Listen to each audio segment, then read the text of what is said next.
De nouveau très heureuse de vous retrouver dans notre émission L'essentiel du disciple. Et aujourd'hui, nous allons parler de vivre dans la présence de Dieu.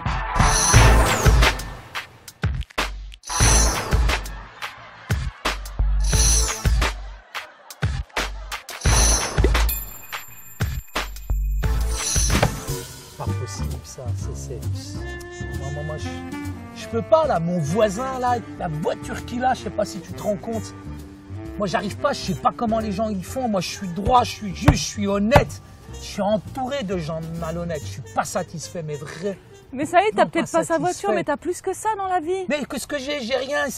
Mais regarde, t'as vu, je comprends pas, les gens sont malhonnêtes, ils trafiquent, ils magouillent, ils réussissent. Moi je suis honnête, je suis droit dans ma vie et il m'arrive que des galères, il m'arrive que des problèmes et j'y arrive pas, ça me prend la tête. Je sais pas ce qui se passe. Mais Saïd, mais nous on a Dieu. Ces choses-là sont bonnes, mais nous on a Dieu, on a plus que ça. Ouais, mais j'aimerais bien avoir de la réussite. J'aimerais bien vraiment que ça marche, moi. Tu vas pas dire que tu n'as jamais eu de réussite. Sois pas ingrat, Saïd. Je suis pas satisfait. Après tout ce que Dieu a fait pour toi, après toutes les bénédictions que tu as eues. Je suis pas satisfait. Je suis pas satisfait.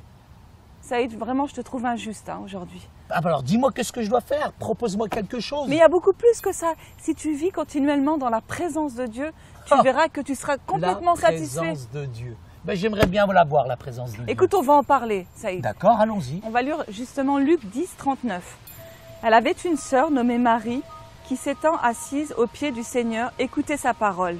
Marthe, occupée à divers soins domestiques, survint et dit « Seigneur, cela ne te fait-il rien que ma sœur me laisse seule pour servir? Dis-lui donc de m'aider. » Le Seigneur lui répondit « Marthe, Marthe, tu t'inquiètes et tu t'agites pour beaucoup de choses. Une seule chose est nécessaire. Marie a choisi la bonne part qui ne lui sera point ôtée. » Verset 42. On voit là en tout cas un bon exemple, Fatima, c'est que Marie s'est assise au pied de Jésus. Elle était là, dans la présence de Jésus. Et on peut dire une chose, Fatima, c'est que Marthe, elle servait Dieu aussi. Mais si tu lis les versets précédents, comme le verset 28, tu verras que c'était Marthe finalement qui avait reçu Jésus dans sa maison, mais elle était tellement occupée à faire ci, à faire ça, à préparer, qu'elle n'avait même pas le temps de se mettre au pied de Jésus et de l'écouter. Et c'est quand tu écoutes que là, tu es dans la présence de Dieu. Elle ne pouvait même pas apprendre comme sa sœur Marie, finalement.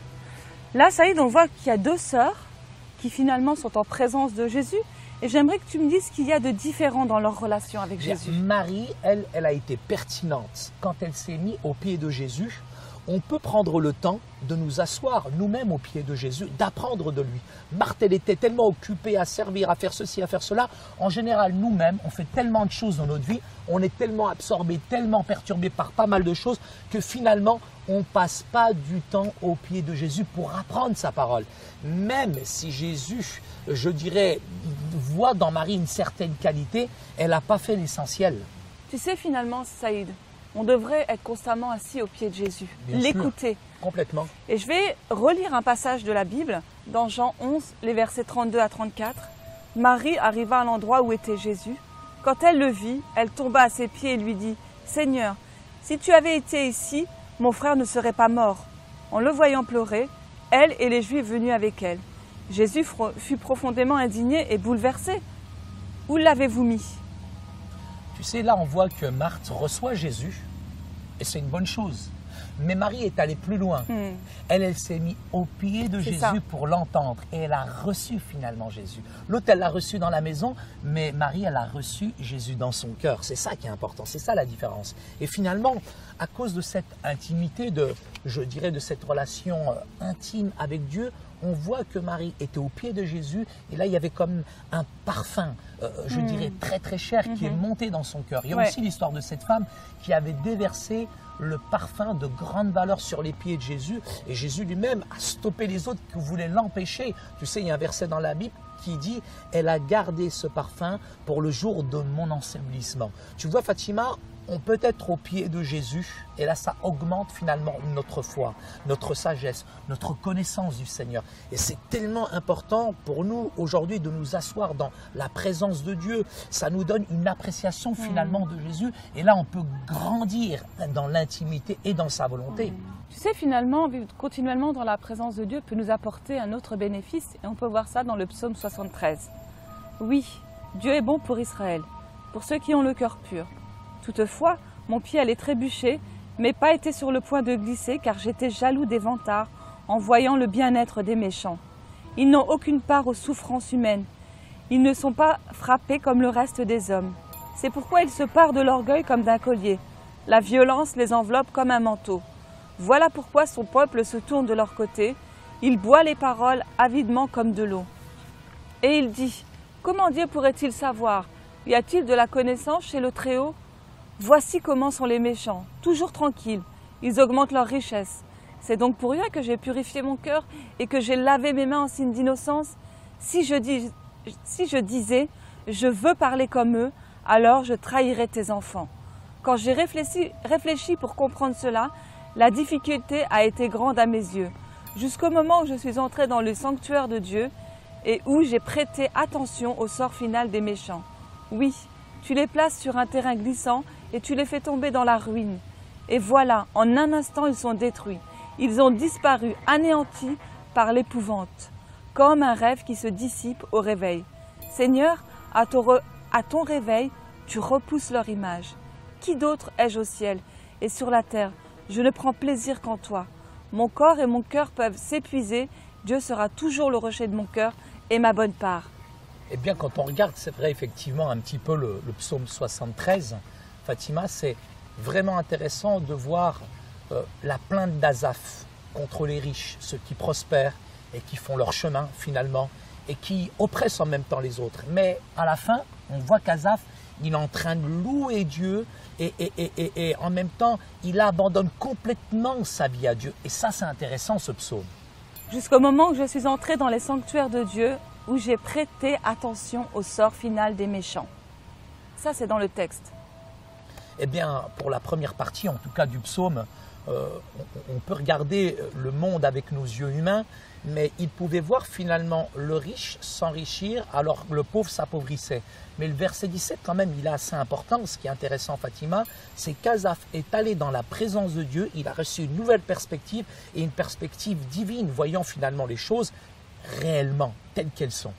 On voit que Asaph a finalement soumis sa vie à Dieu et que Dieu est devenu le centre de sa vie. Tout à fait. Là, c'est un autre effet de la présence de Dieu.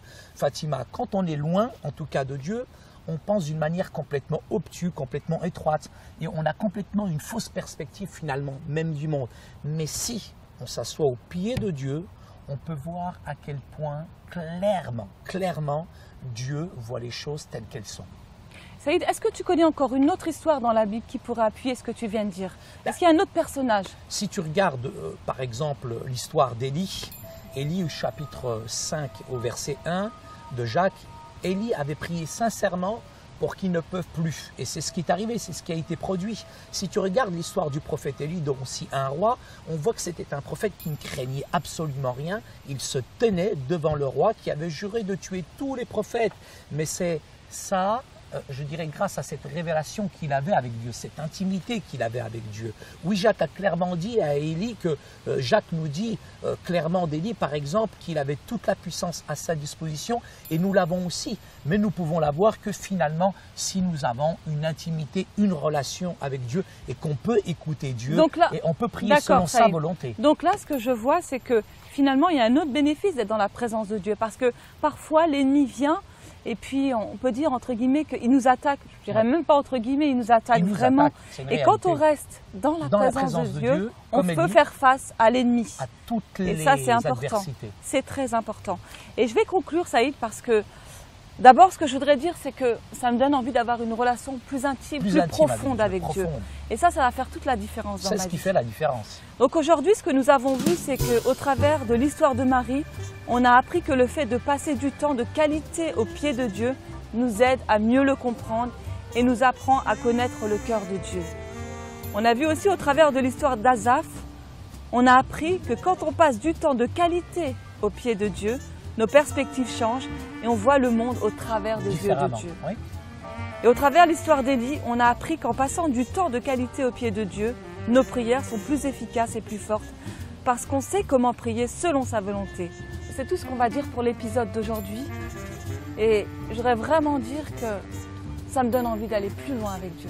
De Ça, c'est important d'aller non beaucoup plus seulement loin du avec temps, Dieu. mais du temps de qualité. Ouais. Bah, écoute, moi tout à l'heure, j'étais désespéré, j'étais fatigué, j'avais pas le moral. Mais maintenant, il est malade. Oh, mais il est malade ou quoi?